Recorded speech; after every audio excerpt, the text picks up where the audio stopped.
Today on Running to Him. Micah's prophecy of Christ brings us hope this time of year.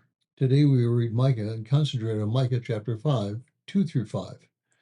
Micah 5, 2 through 5 says this, "But as for you, Bethlehem Ephrathah, too little to be among the clans of Judah, from you one will go forth for me to be ruler in Israel.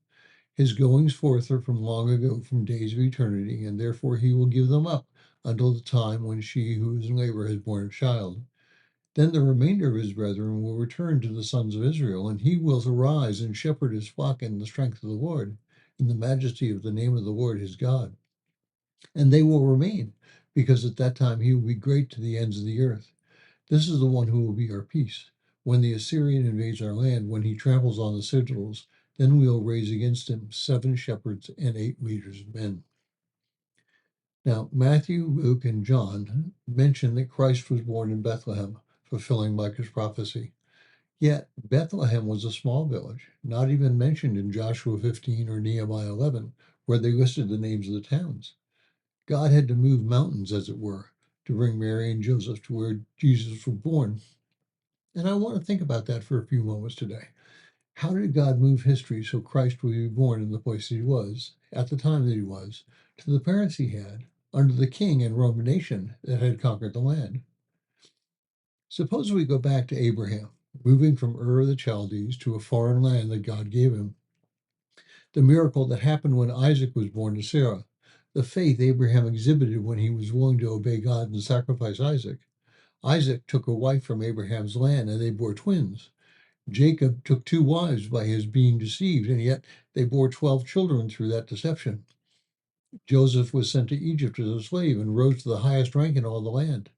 Nearly 400 years later, Moses was born and hidden in the river, only to be found and raised in Pharaoh's court. His having to escape for his life and come back 40 years later to lead the Israelites out of captivity. Joshua was chosen to lead the Israelites into the land. About 400 years later, Saul became king and David replaced him, then Solomon. The land of Israel was split, and the 2 nations existed until 70 BC, when Assyria conquered the northern tribe and Babylon captured Judah in 605 BC. Cyrus decreed the Jews could return to the land in 536 BC, and Artaxerxes commanded the rebuilding of the Jerusalem's wall.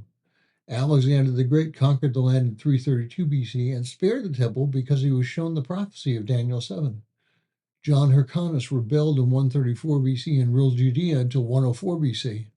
Rome conquered the land in 63 BC, which set up the rulers under which Christ was born. God moved history in so many ways that Christ would be born in Bethlehem to a virgin and her husband, that Christ's birth could not be considered a coincidence. So how did God move heaven and earth so that you would be born and you would read this devotion when you did? If you don't have a relationship with Christ, isn't it time that you considered it because of all God had to do to bring you to this spot? If you have a relationship with Christ, isn't it time you fell on your knees and repented your doubts about him? May God bless. Thank you for listening. We pray that today's devotion was meaningful to you. We would love to hear from you. You can use either Facebook or YouTube to like, subscribe, share, and tell others about us. If you would like to contact us, you can reach me at phineasjacobus@runningtohim.net.